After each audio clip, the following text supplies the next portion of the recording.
Some days it's really tough to just wake up and want to keep fighting this fight that doesn't seem like it's ever going to end.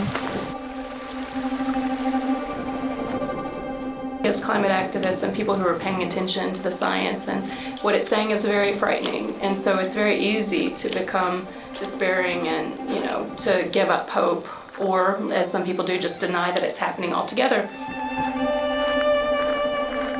Where are we going to go? What's going to happen? Those are questions that come to our mind daily. She doesn't sleep because of it at times. We are affected every day. Even right now, we're being affected. How do we not talk about how we're completely dismissed out here?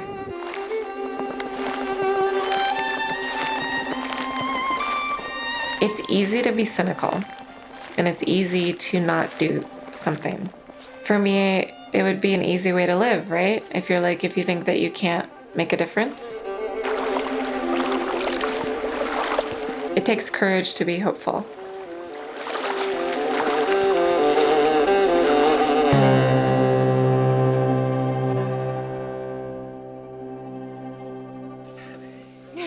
This is me, at the close of a 5-month through hike from Mexico to Canada on the Pacific Crest Trail.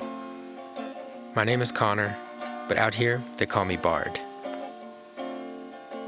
Somewhere across those few thousand miles, I found my authentic self, my heart. I learned how little I needed. I became somehow reconnected, restored. Don't try to fight the feeling, 'cause the thought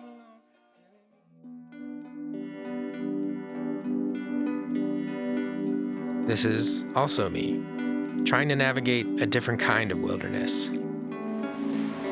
There's a saying on trail, through hiking ruins you for life. I didn't really understand what that meant until I got back to the so-called real world and found myself under pressure from every direction to live a life I don't believe in, to want things I no longer value. I'm constantly overstimulated, and I'm losing touch with that truest self I found and reverting to the person I was before. It can be difficult to reckon with the destructiveness of our society when you've always been stuck in the middle of it. But those few months out in the mountains opened my eyes to the reality that our way of life is catapulting us into an unlivable future. Rising to meet this challenge is going to take profound change on a lot of levels. It's not just about rising temperatures, and it's not as simple as switching to electric cars. But getting people to even talk about the climate crisis can be a struggle. Hi, do you have a minute to talk about? We're all still going about our day-to-day lives as if it isn't happening. I want to help, but it feels hopeless. We're consuming and emitting more than ever, and landscapes are being degraded at a shocking rate. I feel called to fight for our shared future, but part of me just wants to retreat to the mountains and enjoy what we haven't yet destroyed. So I hatched a plan to attempt both, to have my cake and eat it too. I quit my job, gathered up my old gear, sold or gave away what I could spare, threw together a bare bones recording kit, and found my way to Montana.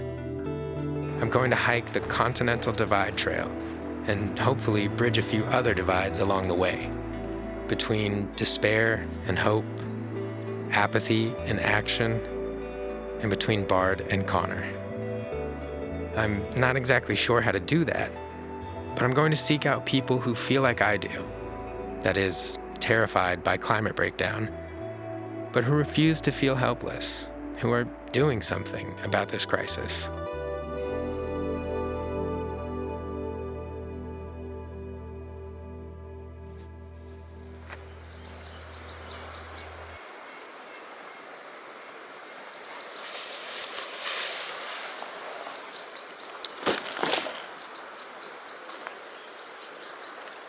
Today is June 28th, 2016. I'm sitting at the northern terminus of the Continental Divide Trail at the border of Canada and the United States. Getting ready to take my first steps on a 3,000-mile journey through the Rocky Mountains of Montana, Idaho, Wyoming, Colorado, and New Mexico. For 5 months, I'm gonna sleep under the stars, drink from the earth, and carry everything I need on my back. Off into the great unknown.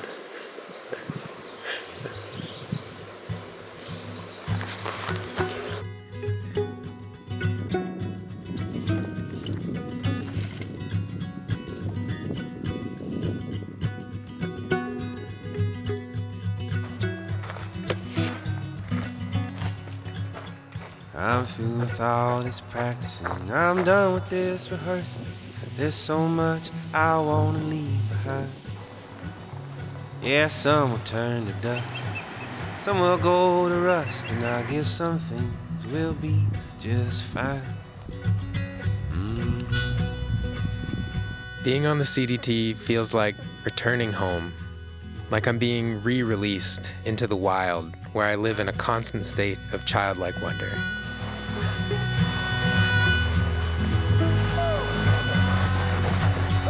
I took my phone, I skipped it like a stone, crossed the river that runs past your house. I guess some things you can't look at on that little screen, some things you got to figure out for yourself. And if you come with me, all your sorrow will be as far away as it was when you were young. And if you cross this sea, all the salt you will need will be in the palm of your hand. And all the things that you thought that you needed will be right back where you left them when you get home. A through hike is a walking meditation.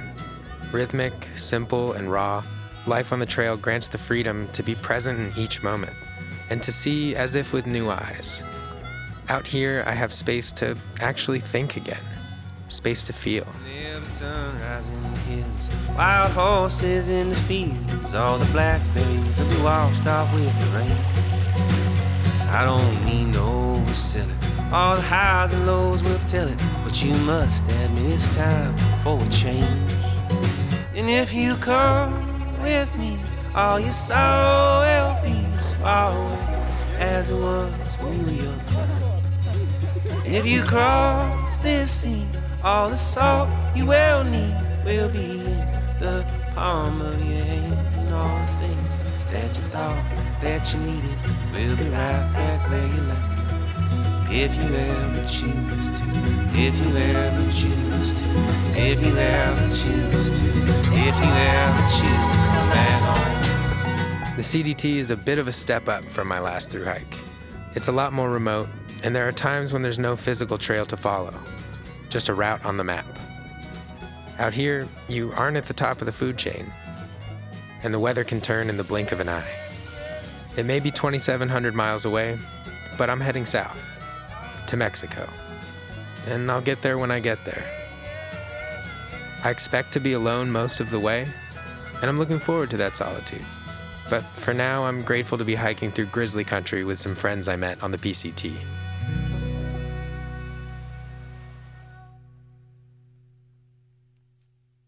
After about 100 miles through the national park, we're hitching a ride into East Glacier Village to resupply on food and hopefully grab a warm shower and soft bed for the night. We happen to arrive the same day as a group of college students on their own human-powered journey.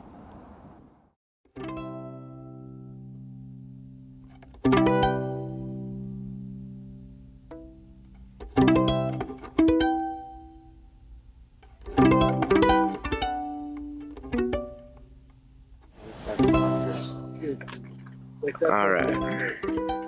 So to start, let's just introduce yourself. If you can give any kind of background you want. So I'm Olivia Walcott, and I actually go to Northern Michigan University in the Upper Peninsula. What's my official title?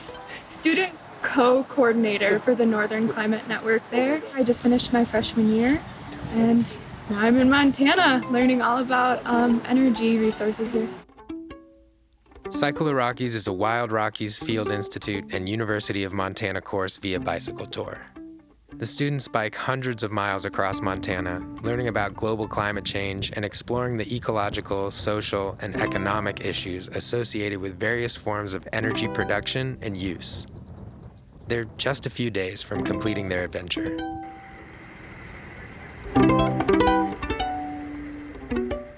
What are some of your biggest takeaways, just in general, from the trip?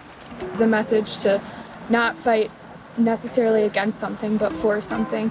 That's something that I had never really thought much on before, because my end goal was always just the protection of the earth and just to think about the inherent value of our earth. As I'm on this trip, I think I learned more about how to go about doing that and how to communicate that to people and just approaching people where they're at and not where you want them to be. Because in my mind, everyone should believe in climate change because it's science, the proof is there, but not everybody is there. So just approaching people where they're at and being willing to listen to other people. We all have so much in common. You know, we visit coal mines with an idea that we're very different from coal miners, and we're not. We're the same. We have the same values. We care about supporting our families. This course really fosters a sense of empathy, and it's something that I think, as an instructor, we really work hard to make that part of the course's DNA, to understand the various nuances from various sides of these issues and understand the people who are affected, and that as these shifts in energy policy and energy consumption take place, that we're talking about people and their families. So it's not a black and white issue by any means.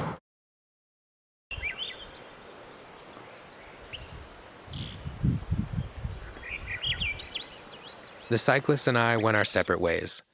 They're heading up into Glacier, and the trail is taking me into the Bob Marshall Wilderness Complex. 1.5 million acres of designated wilderness and another million of roadless national forest, private, and BLM lands. Considered the most ecologically complete mountain wilderness in the country, it's also home to the highest population density of grizzly bears in the contiguous U.S.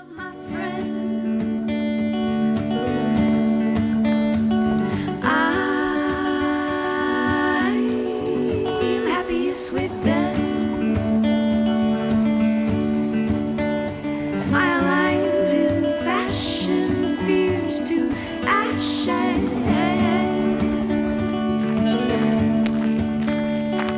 front porch laughing, music happens. It's freedom takes no toll. So go on and sing it till we're old.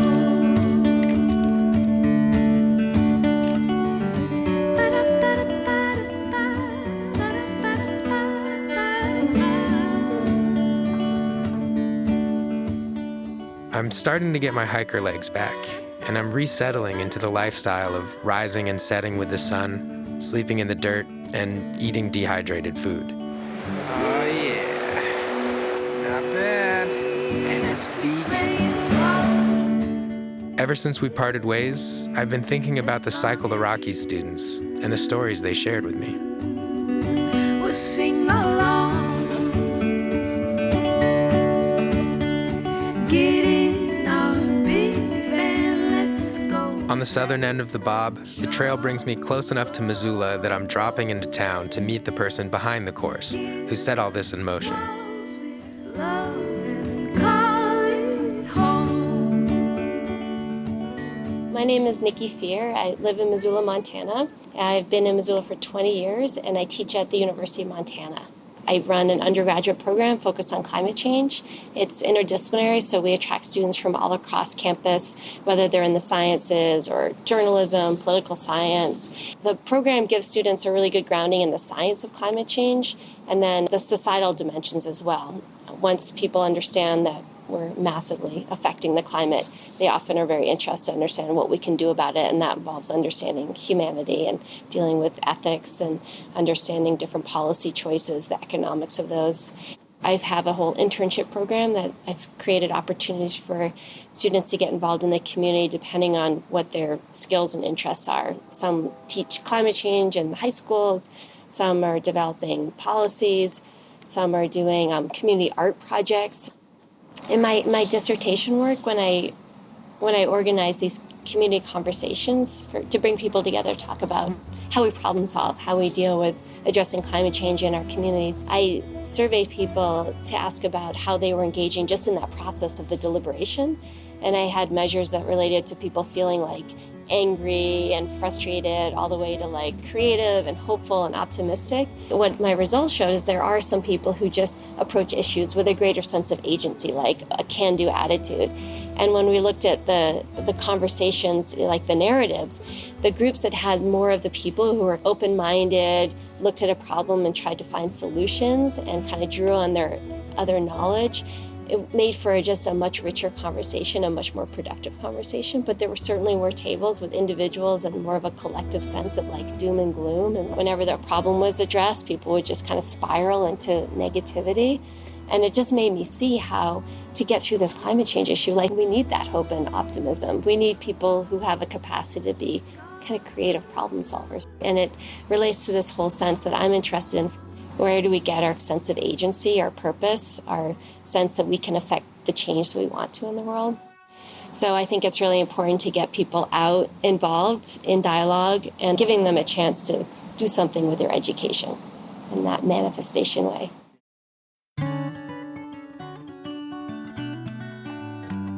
Nikki was kind enough to put 4 of us dirty, smelly hikers up in her home for a couple nights.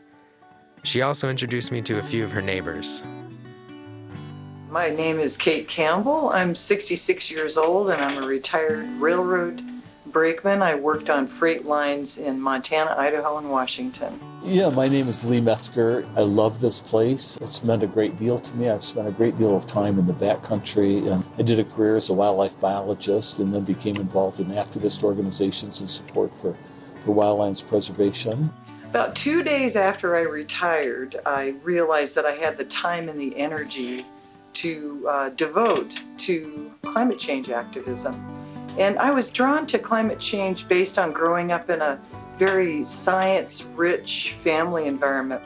And it's funny because without being fully conscious of it, I became aware that scientists never used exclamation points. What caught my attention when I began to read climate change literature was the increasing use of superlatives by scientists who normally employ language that's very restrained and cautious. I have 3 grandchildren, and then I think about the world that they will inhabit 20 or 30 years from now as they're raising their children. And it's not going to be the world that they expect. That world will be hotter and more extreme and less productive and less diverse. And they will not have the realm of economic possibility that I have enjoyed and that they have enjoyed so far. That sense of their urgency was not lost on me, and my activism began to emerge and expressed itself in the form of a local group of like-minded individuals who were really ready to hit the streets on this issue. The climate change problem will not be solved unless there's a growing social movement, unless we can inspire people to speak out and take to the streets and insist on effective political action. We believe that civil disobedience will be a required part of the mobilization of people in order to demonstrate the urgency of this incredible crisis that we all face. Just left Darby, hiking into a thunderstorm. There's wildfires everywhere. This is what it's all about. Questionable decisions, yeah. And it's a road walk, all the good things. Hey! The best things! Say hi to Anchor. Hi, everybody!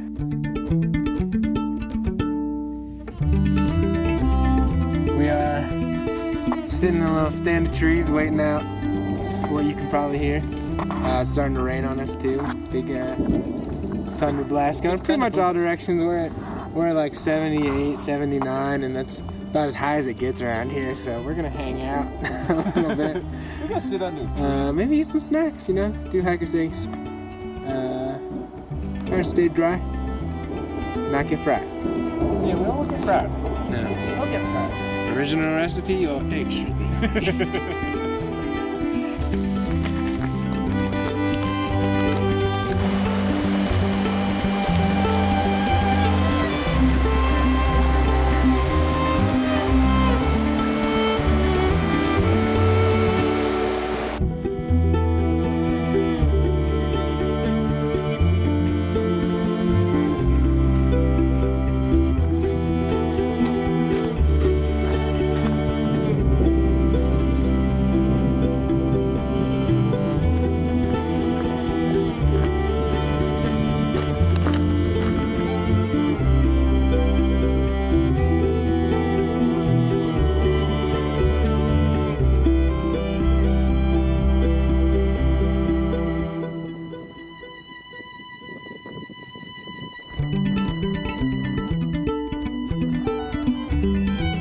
Taking action, or even just talking about these issues with your neighbors, builds community.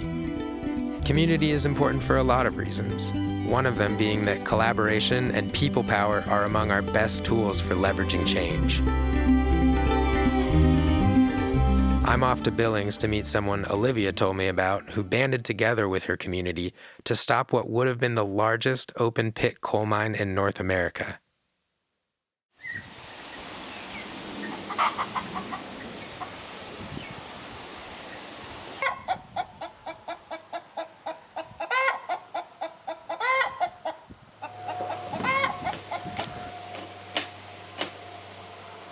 So my name is Alexis Bonagowski, and I have dogs that bark all the time. Of course, this is going to happen. Brillo. I'll just pet him the entire time. I am an organizer in southeastern Montana, working on mostly coal issues and energy issues. I'm a fourth-generation Montanan. This is where my family homesteaded. Lived here most of my life, except for leaving for college, and have been working in environmental issues in Montana most of my life. We have a farm on the Yellowstone River that we raise sheep and goats, and we have a bunch of laying hens as well. So we have a little self-sustaining ranch here.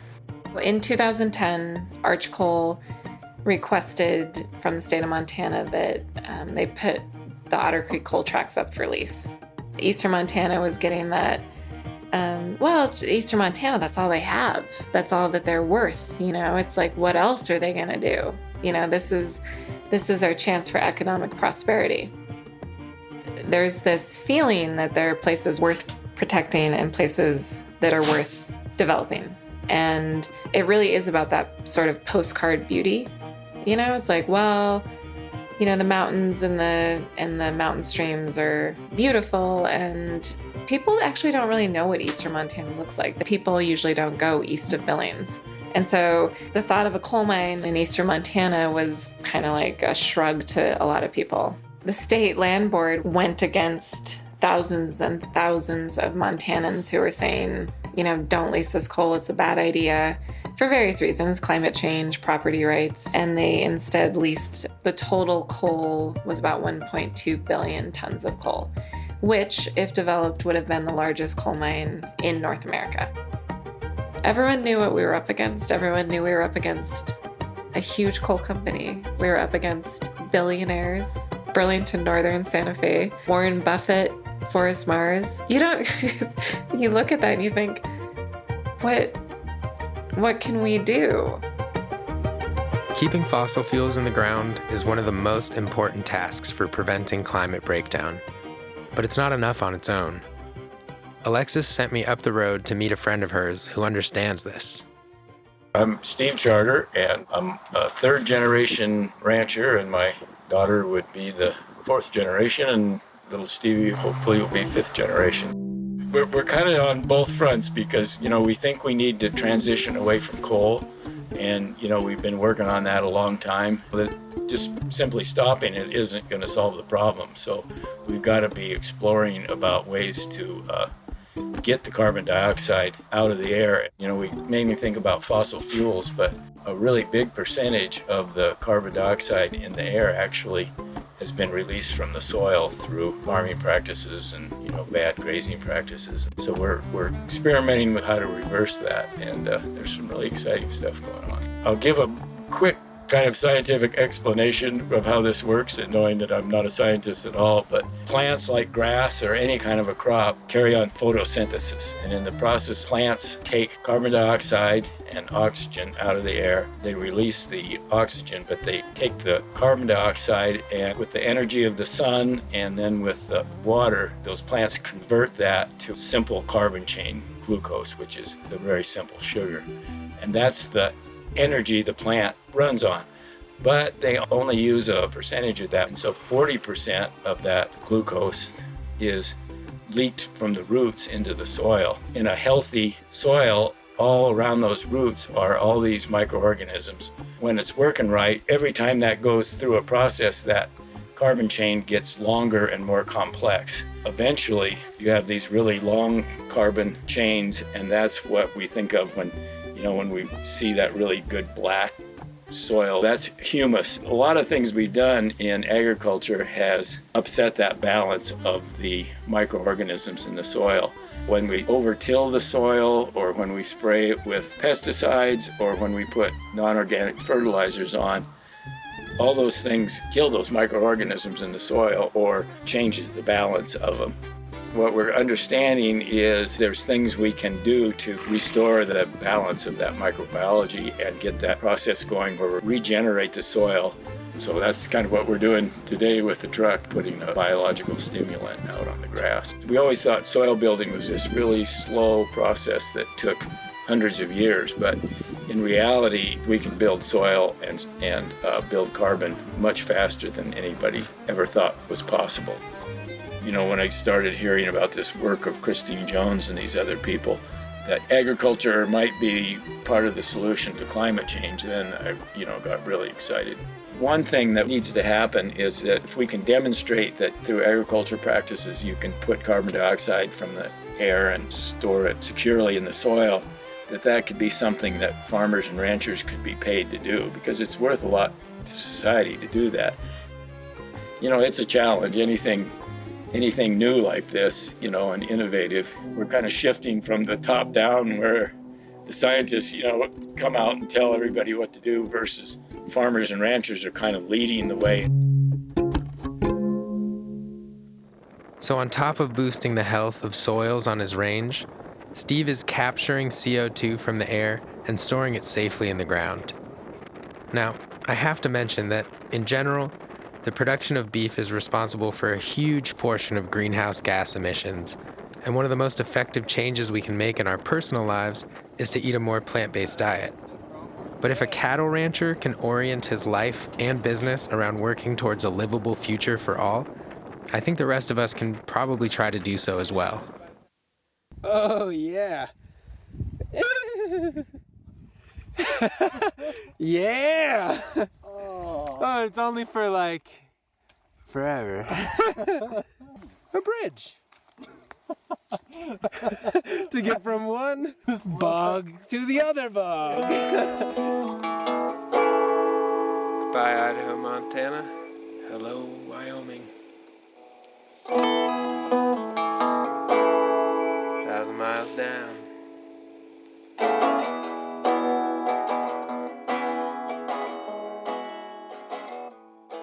It's easy to forget that the whole planet is a system, that all life is part of a complex biotic web.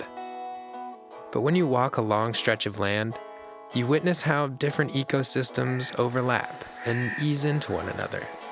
You can see that state lines and borders are arbitrary lines. Seeing rain fall on the divide and knowing which ocean the drops will eventually join, you can't help but marvel at the interconnectedness of this wild world we're part of.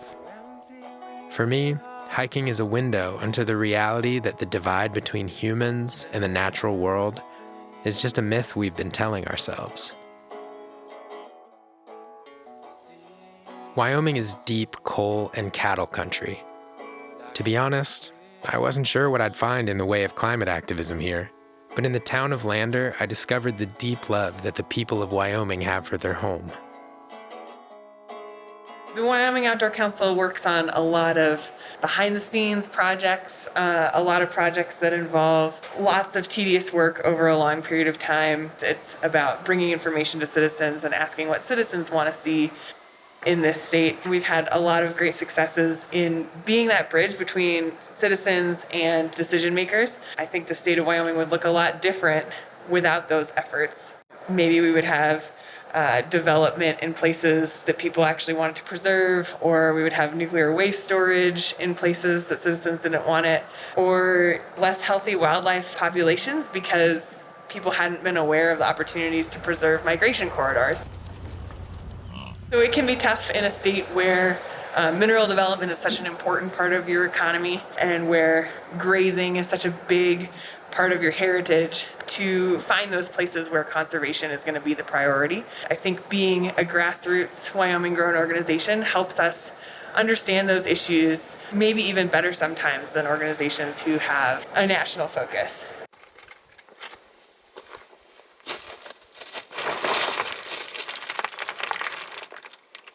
People everywhere want to protect what they love. We all need clean air to breathe, clean water to drink, and reliable sources of food. What we think of as the natural world doubles as life support for humans. Nobody's gonna make you hug a tree just because you want a planet that's hospitable to us, though I wholeheartedly recommend it. Working for a statewide organization in a state like Wyoming, which is 48% federal public land, I want people to know that in various states around the West right now, federal lands are under threat by state legislatures who want to take back public lands.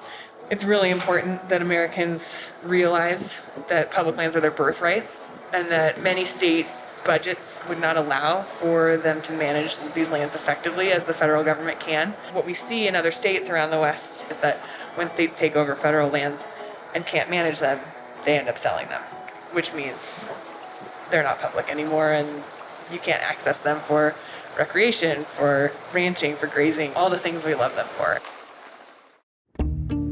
The thought of losing public lands really hits home, as I've been walking across public lands for months. The CDT couldn't exist without them. Public lands have a complicated history. They're the products of U.S. colonialism and conquest of indigenous peoples and lands. But today, they make up the bulk of what little open, undeveloped space we have left. If we allow them to be sold off to the highest bidder, usually the fossil fuel industry, we won't get any say in how they're managed.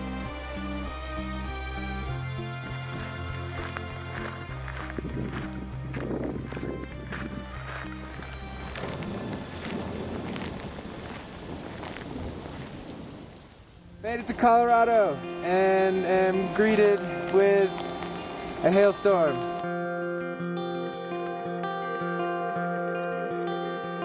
Hey Moose, I'm just trying to pass through now.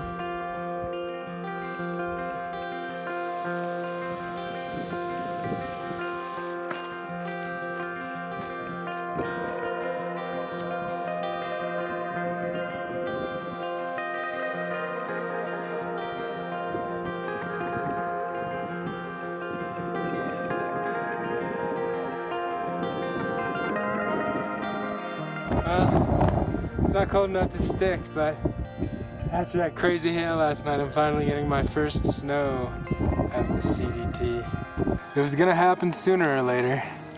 I guess I was just hoping for, later. When public lands or the health and safety of our communities are threatened, we're told to trust the channels of democracy. Vote, write letters, make phone calls, call out representatives at town halls, and so on. That kind of action can be really effective and empowering, but sometimes it isn't enough. While I wait for the weather to mellow out, I'm heading down into Denver to meet some folks who got creative when those traditional forms of communication weren't yielding results. Valdemar San Miguel. I go by Mickey, 29 years old, my daughter. I'm Lexi, and I'm 13 years old. I did one direct action, which was Democracy Spring. That was a 140-mile march from Philly to DC. And when I came back from that, I looked for local actions and I found Break Free. It was set up, bring your family, come check it out. Check out Clean Energy. We're gonna have some booths set up where kids can paint, and that was intriguing to show up. And you had a ton of people there just like showing solidarity, singing, dancing. He started doing it, he became more passionate about everything, more open. I just wanted to feel that passion. Growing yourself in that mix of like-minded, passionate, loving people, it's definitely life-changing. Understanding that it isn't just some radical, crazy leftists or, hippies or whatever you want to call them, that are out here trying to protect our environment, trying to protect and preserve democracy. It doesn't just affect us, it affects everybody. Everybody. We can't just talk about it anymore. We actually have to throw ourselves out there and show these people, these massive companies that think they can trample all over our neighborhoods and stuff like that. We have to go out there as a collective now. This reminds me of the conversation I had with Kate over a month ago in Missoula. For me, direct action is synonymous with nonviolent civil disobedience. Dissent and disobedience express what citizens are no longer going to put up with from corporations and some politicians. We were arrested twice blocking railroad tracks, and once doing a day-long, we took over a senator's office for a day. It was the first time I had been arrested in 66 years, and I didn't know what to expect. We found out that they were going to do an action there at one of the fracking sites that was nearby. From what we've heard, this fracking site is going to be expanded, and across the street is this school. I mean, just understanding what a fracking site is this industrial toxic wasteland. Having that in front of a school at that size, is it sucks, man. We ended up marching down the street to this fracking site. We had some really cool moments, buckets of sunflower seeds, and we were dumping those all over the place. We started singing and chanting, "Show me what democracy looks like. This is what democracy looks like." I didn't realize that the cops and stuff were going to show up, and it was a little bit intimidating. The group of some badass people hopped the fence to the actual site where the tanks and stuff are, and this kiddo went there, I just felt the need to go up there with them and just join them and start chanting. I felt like if I joined up there, it would make a little bit of a difference, and it did. The cops made no arrests, and there's signs that say, you'll be prosecuted if you cross this fence. It was very symbolic. That is a proud dad moment, man, to damn, I want to cry, but that is a proud dad moment. I was surprised actually by how solid it felt, that there was an inner consolidation of purpose in why I was doing it. Direct actions are very empowering, and for me, they quieted the agitation I felt about addressing the threat of climate change. We are unstoppable! It reminded me of what it looks like to be an engaged citizen. The First Amendment is only strong if we use it, and when we use it, we conjure up a long tradition of free speech. It's no one big success, it's a series of successes by a coalition of people who say, we're not going to take it anymore, we're going to hit the streets, we're going to hold our policymakers responsible, and we're not going to stop until they do the right thing by people's health and the health of the planet. Putting your body and freedom on the line seems pretty radical. But right now, the fossil fuel industry is putting our lives on the line whether we like it or not. Things are the way they are because we allow them to be. And things change when we take away our consent.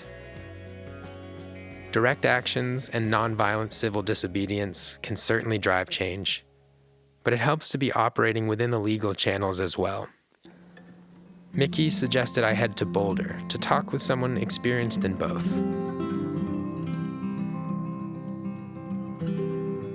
Hi, I'm Micah Parkin. I'm the executive director of 350 Colorado. 350 Colorado is working to build a movement to solve the climate crisis and transition to a sustainable future. And we work very much so at the grassroots level. We have different teams across the state of Colorado. We all work on issues that are really important to us locally.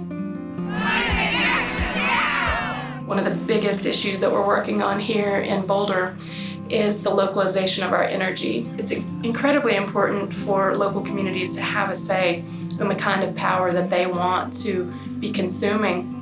And unfortunately, with monopoly-owned investor-owned utilities, we constantly see them purchasing coal plants and that they intend to keep in production until 2060 and using a lot of ratepayer money to purchase new natural gas facilities and invest in pipelines and things that we don't want to be spending our money on.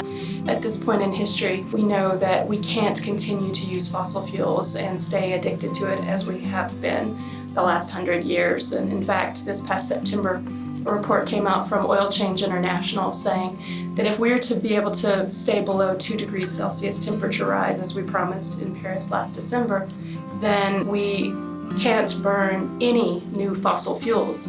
We basically can only afford to burn 80% of the fossil fuels that are currently in production or development.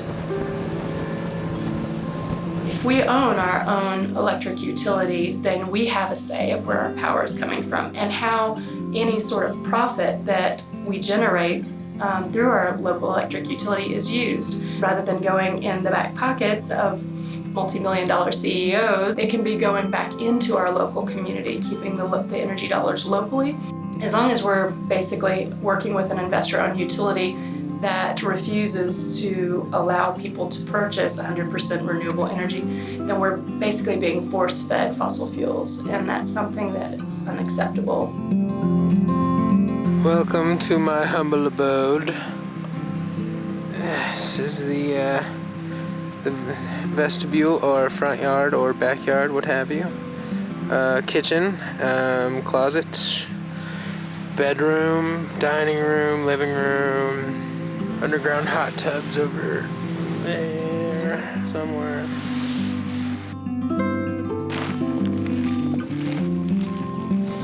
See where the tail drags.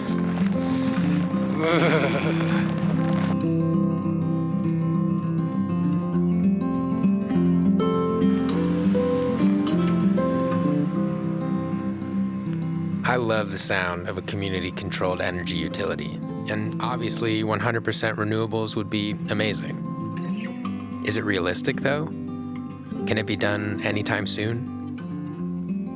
City of Aspen Municipal Electric Department is just that. It's a municipal, so it's sort of by the community, for the community. And our whole goal being that by 2020, Aspen has reduced greenhouse gases 30%, and then by 2050, we've reduced 80%.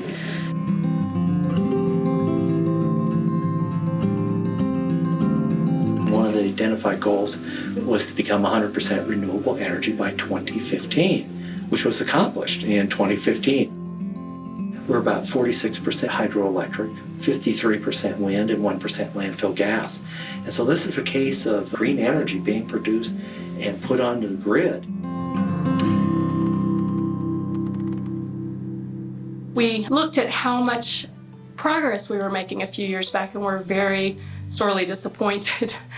We found that we were not on track with our goals, and we realized that one of the biggest reasons for that was that the electricity being provided by our monopoly investor-owned utility was extremely dirty, very, very carbon intensive, about 60% coal and 20% natural gas and then a small amount of renewable energy.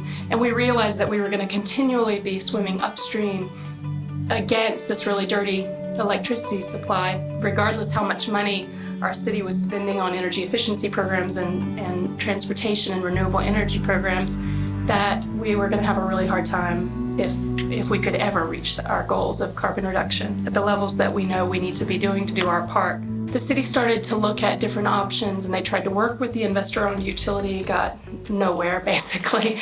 Will you pledge not to take money from the oil and gas industry? No. So the city started investigating taking back power, basically municipalizing our electric supply. And as a home rule city, we are allowed to become our own municipally owned and operated electric utility. We've passed 2 different citizen passed ballot initiatives to allow the city to move forward with municipalization. And the voters twice have passed it.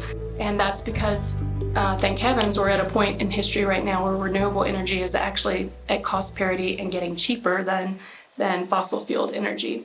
And so we're not only going to be able to transition quite rapidly to renewable energy, but we're going to be able to do it and save money at the same time.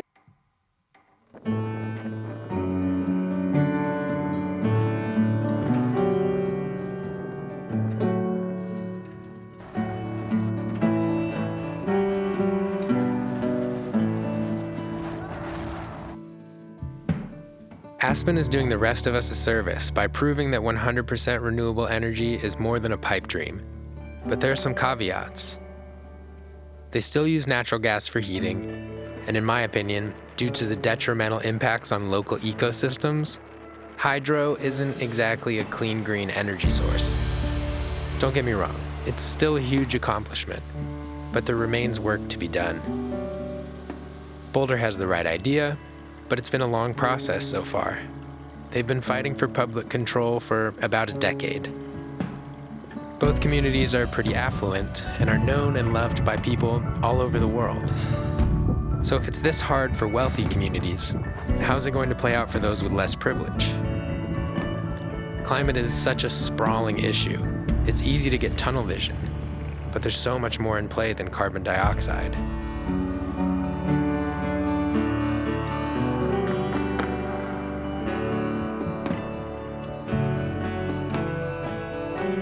I made it through Colorado, my feet shriveled and blistered from weeks of hiking through rain, hail, and snow. The days are growing shorter, and my body's wearing down. But I feel like I'm doing something important out here.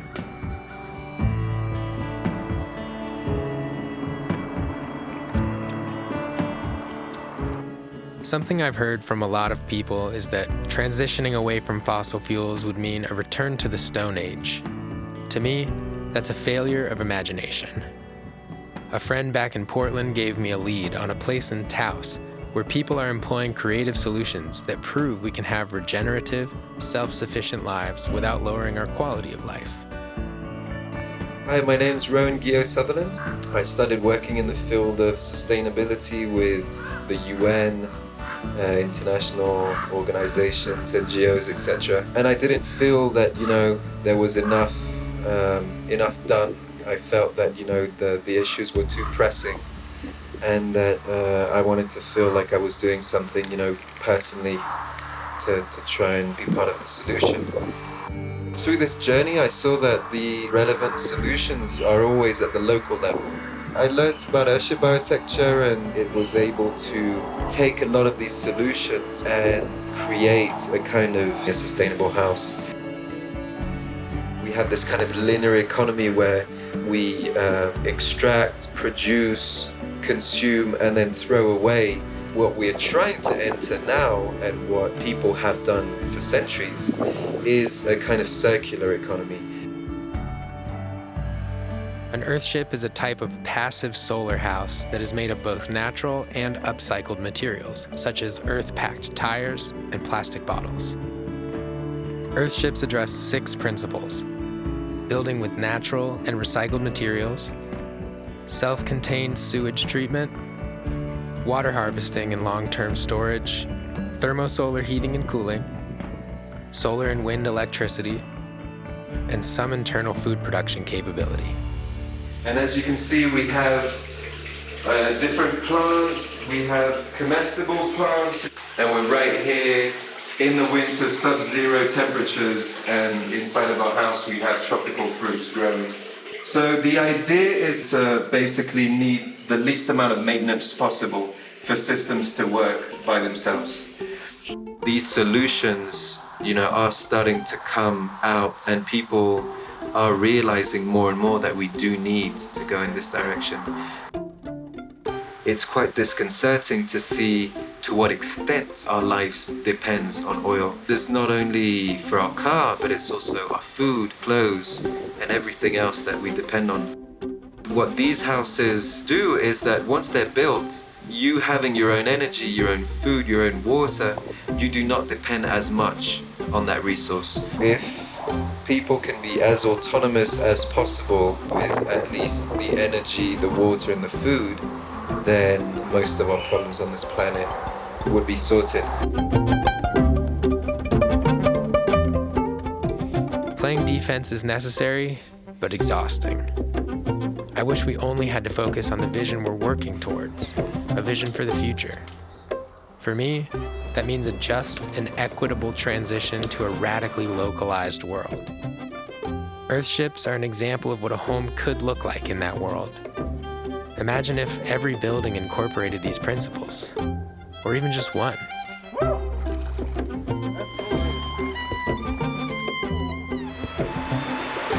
Decided I wasn't gonna put up with this blister anymore. And here we are. So much for waterproof shoes, huh? Through much of New Mexico, the CDT turns from trail to road walking in order to skirt private lands. There's precious little water and far too many cows. For a few hundred miles now, the only thing keeping my feet moving south has been the promise of the Gila wilderness. In places like the Gila, you can forget that another world exists, one where wildness is beaten back and paved over, at least until the rumble of an airplane butts in from miles overhead, or you stumble across an old beer can. I was only a few miles outside the wilderness boundary on November 9th when I learned that Donald Trump had been elected president.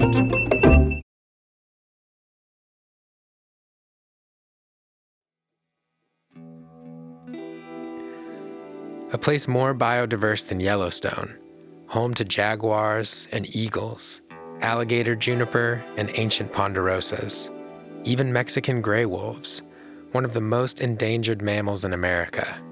And I can't even enjoy it. All I can think about is how quickly this administration is going to chip away at our environmental protections and climate initiatives. And that's only one side of things, through my lens of privilege. It's hard to witness the wildness of these dramatic and vibrant places, knowing they could be ripped apart within my lifetime. Species will vanish, and entire ecosystems could collapse. That looming devastation follows me like a rain cloud. I'm trying to keep my mind off what Yellowstone would be like without grizzlies, or the Gila without wolves. Glacier without glaciers?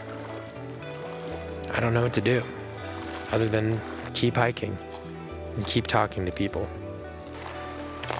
Gila River, crossing number 100. Oh, look at that. Number 101, right away. Luckily, not everyone is ready to throw in the towel. I'm off to meet someone with a creative strategy to protect public lands where the government is failing to do so. If you've been into the Gila wilderness and you've been to the headwaters of the Gila River, you just realize there's a phenomenal amount of water. And it's really sort of a hot spot for all these different species. So the Gila, on paper, what a great conservation opportunity it is and how important it should be, is relatively unprotected compared to other critical areas. And because it is on the edge of two deserts, it is very vulnerable to climate change and increased desertification, especially due to the prevalence of cattle grazing across the landscape. Cattle grazing is the #1 source of non-point source water pollution in the western U.S. Humans who keep the cattle on the national forest have created a socially inhospitable and a very lethal environment for the reintroduced population of the Mexican gray wolf. And there's still less than 100 individuals in the wild. We spent a really long time litigating over grazing on the Gila National Forest. And we got to a point where that really wasn't working, and it was creating a lot of bad blood between guardians and the ranching community. And we realized, and we made a strategic shift. We needed to be able to bring something to the local community instead of just take something away.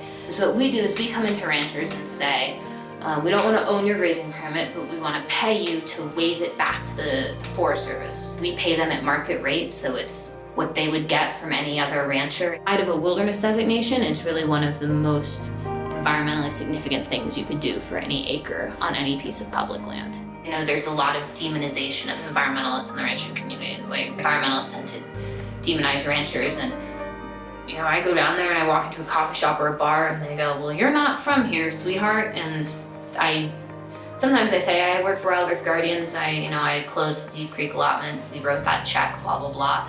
Other times I say I'm just looking for wolves or consulting with the Forest Service, sort of depending on how much time I have to get into a fight. It does become really politicized because it's seen as environmentalists trying to end a traditional way of life and attack rural economies and attack agriculture. But the reality of it is cattle ranching is a really hard go of it, and all this is doing is putting a retirement fund on the table if you want to take it. And as climate change continues to act as a driver and a stressor for ecosystem change in unprecedented and novel ways, these laboratories will be really valuable to the scientific community. If you think about the whole narrative of the American West, it's tied up in the westward expansion and in conquest of Aboriginal people and of Native Americans, but also of Aboriginal species and native wildlife. This idea that we should come to the West and make it our own. The majority of Americans have fallen in love with a mythic West where there are these iconic species that roam free, and we're running into a reality where most of the large carnivores that are in the lower 48 have radio collars on, and there's a federal employee who knows where they are at every hours of the day, which is so far from any definition of wild you might have.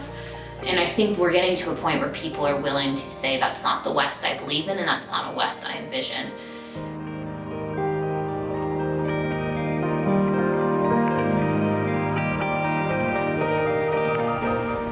Madeline's efforts are taking cows out of the Gila ecosystem, which will allow the wolves, the rivers and creeks, and all the species that depend on them to thrive, all without leaving the ranchers high and dry. That's the kind of comprehensive problem solving we should strive for. Protecting the Gila may sound like a drop in the bucket in the face of climate chaos, but it's a piece of the puzzle. Climate breakdown affects every aspect of our lives. Shouldn't we address it from every possible angle?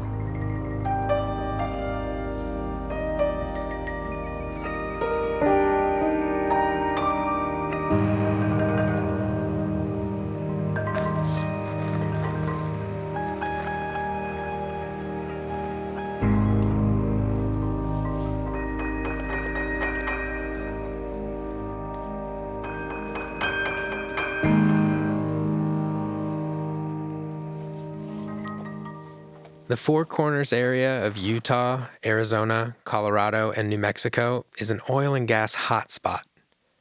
I knew about the development overtaking northwest New Mexico, and I'd even heard that fracking had begun to threaten the ancient ruins at Chaco Canyon. But until I went there myself, I'd been unaware of the community most affected by it. The subcommittee is meeting today to hear testimony in examining impacts of federal natural resources laws gone astray. The chair now recognizes Ms. Pinto for her testimony.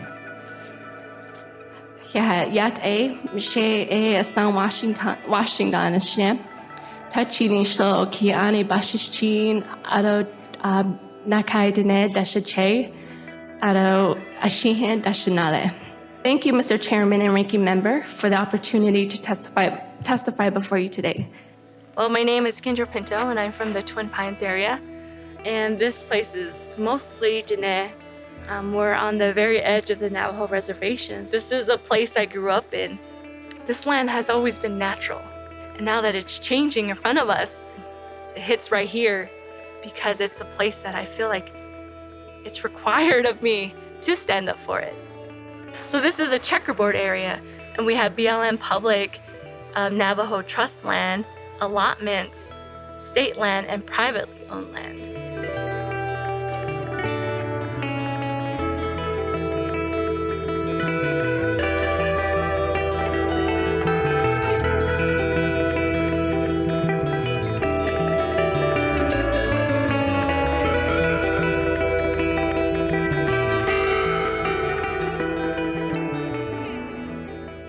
In 1887, the Navajo population went back to where they used to live after they were released from Bosque Redondo, not knowing that some of the lands had already been divided up into grazing allotments that were managed by the federal government.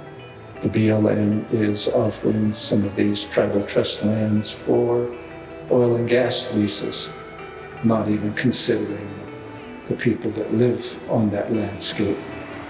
And it's all mixed up, so you can have a house sitting on trust land, but right next door to you, like 300, 400 feet from you, is BLM public land, and they can put these well sites up. They can drill under your house because on these home sites, you have no rights to the soil under your house. Documents that are presented to them, they don't even show where people live on these parcels of land. I live near Chaco Canyon in the San Juan Basin, often called the American cradle of civilization, where the Anasazi flourished between 900 AD and 1300 AD. Laws of the Navajo Nation and the United States of America should protect people, our lands, and our health. I am here today to tell you how important federal regulations are to my community. Growing up, there was no such thing as boundaries. We were free to roam the valleys and mountains so long as we did not cause harm. My family did not just come upon Chaco, nor are we new to the land. My grandma was born less than half a mile away from where she currently resides. She's 92 years old. These places now are just being open to being torn apart, ripped up. Like our yucca, the state flower, is treated like nothing. And that's kind of how we feel we're being treated. That's the whole mindset, I guess, of the industry is profit over people. But we're trying to switch that up and say, no, people are more important. Like, you should care about people more than the money you make out there. Then I moved back in 2013. That's kind of when the industry picked up and we had man camps out here. Like, that's scary because it's shown that, like, criminal activity and violence against women increases with oil and gas booms, like with workers. It's proven. Like, Native American women are more likely to be attacked. Like 1 in 3 women in their life, Native American women will be sexually assaulted. As someone who grew up with peace and quiet and clean, fresh air, it's changing. They have these wells that are just inching closer and closer to contaminating our water. Le خارشين نهم مصنع خارشين le hit أهتانيت ليه أهتان hit شيطان مصنع hit شين هنال أرسان دوست هويا إذا نهغات إلا وأري O igon le tohata lego zalwana ta ilni aro chele on kata z kate koya yen to go biwa ho at tosti nazna hat nata inni hako so does not be hata zehako.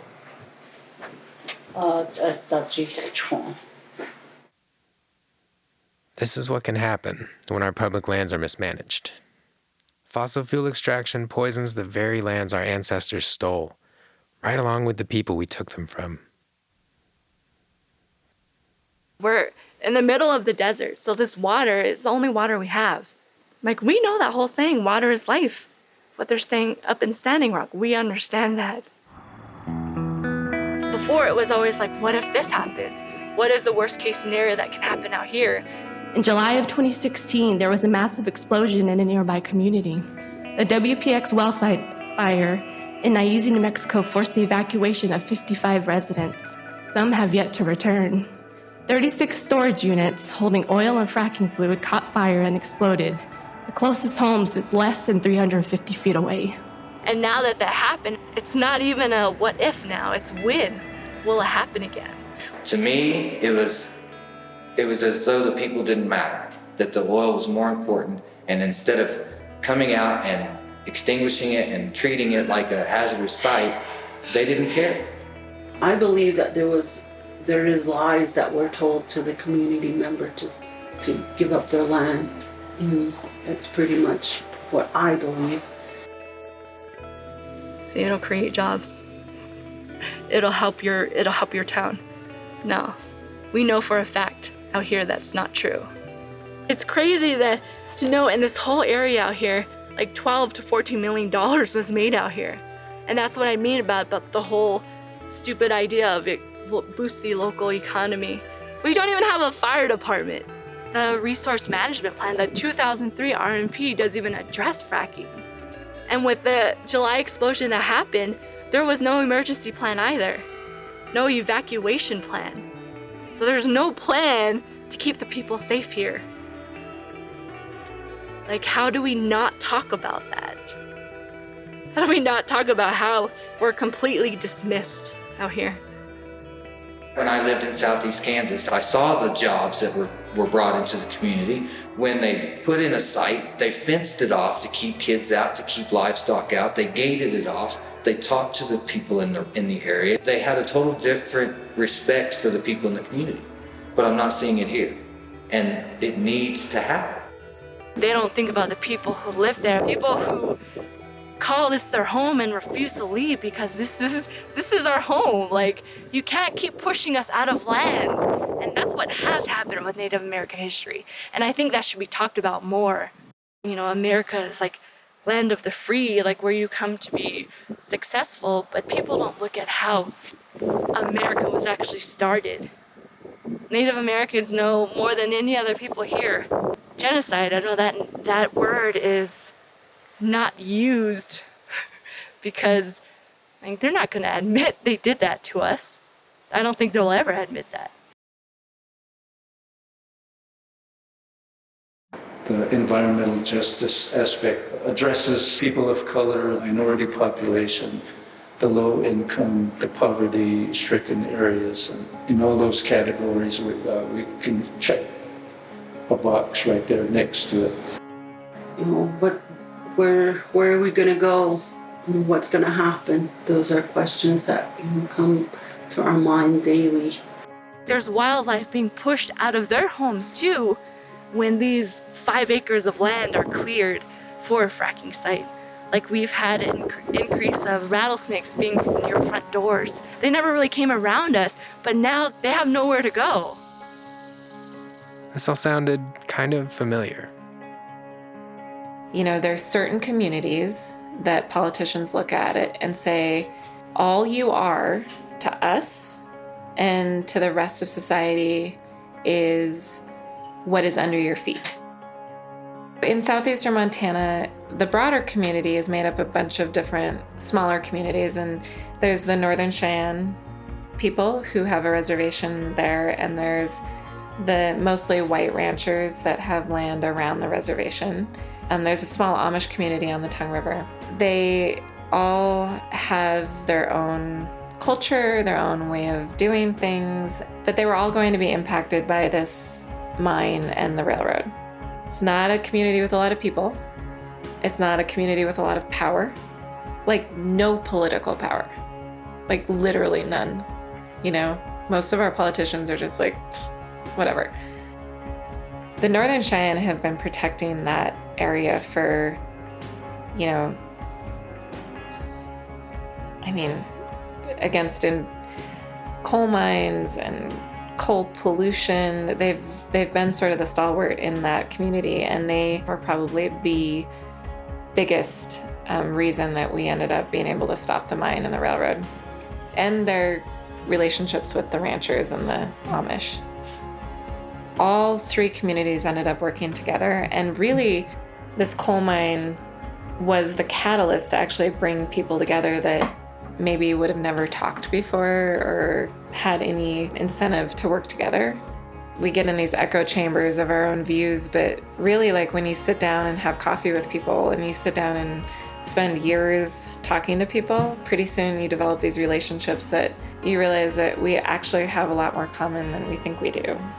It's very easy to feel very small when you're 19 years old and a female and you want to sit and have a voice at a table with old men who have more power than you. As climate activists and people who are paying attention to the science, and what it's saying is very frightening. It's very easy to become despairing and, to give up hope, or as some people do, just deny that it's happening altogether. Those are reasonable ways for the human mind to work. I think the way through that is creating strong bonds and strong community. Being negative and focusing on the problems is not good for anyone in terms of mental health and in terms of being resilient. There's so much potential, so much, man, and a lot of hope still out there. Definitely don't get caught up in the negative aspects of it. It's good to understand the negative aspects of it, and apply that, understand where they're coming from. But that has to be balanced by understanding that we can solve this problem. All that it takes is to leave the fossil fuels in the ground and work for justice in the transition. We have all of the tools, all of the knowledge that we need. We have to do it, and we have to do it now. We need everybody watching this to become engaged. Results from my air monitoring near Liebrook Elementary School revealed something rather alarming. Elevated hydrogen sulfide levels at 7.6 micrograms per cubic meter. Hydrogen sulfide is commonly emitted by natural gas wells. Long-term exposure is associated with incidents of respiratory infections, irritation of the eyes and nose, coughing, breathlessness, nausea, headache, and mental symptoms, including depression. We started putting together a health impact rapid assessment in HRRA. I was doing the outreach part of it. So what that meant was going out and talking to the people and asking them how they feel this fracking has affected them physically. I mean, there's increases in asthma, people have been diagnosed with COPD, and cancer. Without a rule to curb methane emissions on public lands, we allow the industry to burn our money and our health away. We're starting to see a really big change out here. I think it has a small part with Standing Rock, what's happening up in North Dakota, because people, I feel like they see this courage that natives, even non-natives, everyone that's gone up there is willing to fight for this water because this water is precious. Every soul on the planet needs water, and we've known this. So now it's like being like a lesson. And I want to thank everyone for your fighting warrior spirit, for coming here to protect sacred water, for remembering your ancestors. You all, everyone here is a prayer answered by your ancestors. More and more people are willing to talk about this issue. Before, it's like, don't say anything. Like there was a BLM meeting and there was 3 people there 2 years ago. But this past year, there was 40 people at the same type of meeting. Can't drink oil, keep it in the soil. I just want to tell my people, we gotta make a different plan. Where's our sovereignty? We tell the federal government, the Four Corners area has sacrificed too much. We have to have a plan, and I challenge our leaders. We've been begging for a green economy. Now's the time! To end up in 2016 and have a situation where not only the coal mine is completely done and the railroad is completely done, but Arch Coal is bankrupt. It's sort of a spectacular, I don't want to call it a case study, it's just sort of it's an amazing human moment. It happened, and it was because people talked to other people. It changed who I was, because it made me realize that people, what you do does make a difference. And it's easy in our society right now to think that what you do doesn't, because it feels overwhelming at times. But a bunch of people in Southeast Montana came together, different political views, different backgrounds, different races, different ethnicities, and they said no to something, and they stopped 1.2 billion tons of coal from being mined. There were activists in 3 different states working against it, and what was interesting is that when you read the corporate response to the defeat, they made direct reference to public opposition. That was us. Generally, if you wait for someone else to come up with a solution, you get frustrated and you feel powerless. But once you get involved, however this may be creating an edible garden, you feel in power again. It has to come from us all taking action locally and doing everything we can to change the broken system. This globalized, growth-based model of industrialization that we currently live under is not a system that can address the issues that we need to address, because you can't have infinite growth in a finite system. So I would just encourage everybody to begin to think differently. You have a sphere of influence in your life. Recognize that and try to do what you can in that area, because you can do some major things. Sometimes we get so caught up in like that bigger picture that we forget that where we have the most influence is in our own community, and that you can develop community, and that's where you're going to have the biggest impact. At least for me and what I've seen around here, it really is like a group of grassroots people and really close communities that want to see change. But it all starts with like just talking to each other and communicating. Just speak out, have the courage, don't be afraid, because I mean, your voice is just as powerful as anybody else's. And you'll surround yourself with people that actually believe that we can pave the way to something incredible. That's the solution. It's the personal solution, and it leads to the global solution altogether. We won. We fucking won without hardly any money. And that's something. And I know now that people can do anything if they work together. And I know that sounds really like touchy-feely, but it's true. And until you do it, and until you try to like really focus on something and get it done, you might think it sounds like pie in the sky, but it's not. You know, these are really tough issues, and sometimes it's easy to, you know, be apathetic. So where do you find hope? That's a heavy question. Find hope is just seeing the people finally starting to say something, and to see that this is not having a positive effect on us. So the hope that, I mean, is being shown right now by the people who actually are talking now is amazing. And I want more people to get involved. I want more people to speak about it. Because we shouldn't be afraid of each other, and we shouldn't be afraid of industry. We shouldn't be afraid of speaking for our home. Caring for each other is like the bottom line. We should care for each other.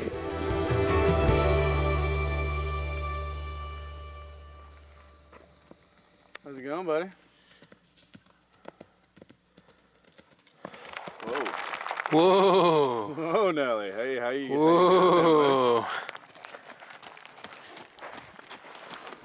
Wow. That's never happened before.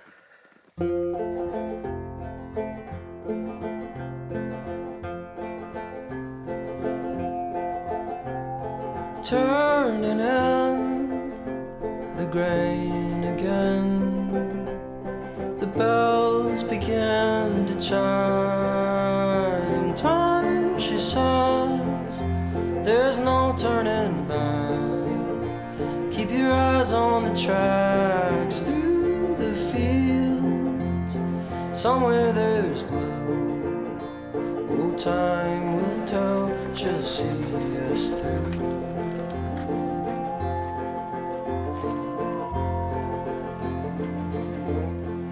We've been convinced that this is a disaster story. But the truth is, it's a love story. And I can't emphasize this enough. I'm just barely scratching the surface here.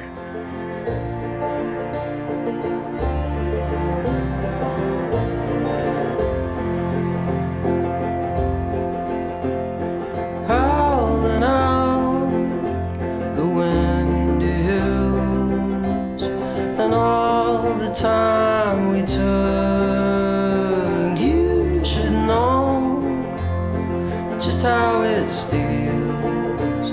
Keep your hand on the wheel, and through it all, somewhere we know where time will. It is the final mile of the CDT. I am 9/10 of a mile from the border of Mexico. I don't really know what to say. I'm gonna miss it. And all fire and flames took all we trust. We're kicking up dust. Stations fade just like they do.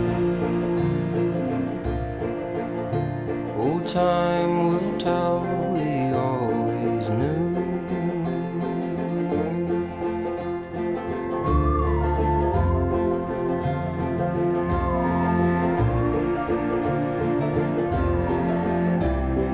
Of course, the journey never really ends. It merely changes shape. Old time will tell, we always knew.